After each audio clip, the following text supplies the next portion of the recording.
Hey, what's up you guys? I'm quickly going to share with you guys how to upgrade your FX30 firmware to version 6.0. So the first thing you're going to want to do is go download the latest firmware file. That file is pretty large, it's almost a gig.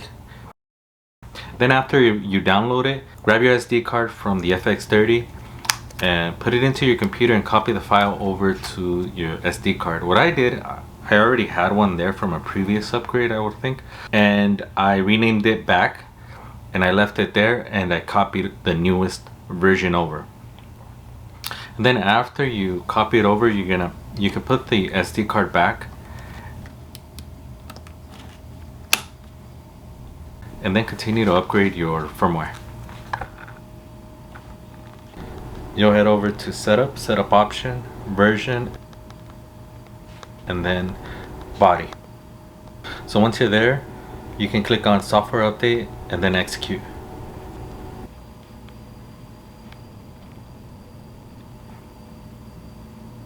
Once that's completed, now you should be able to change the setting to start using the Big 6 menu. Shooting, image quality, and mode settings. Change it to fixed variable. I just kept the default button, which is the trash button to get the menu. So there you have it. So that's the Big 6 menu.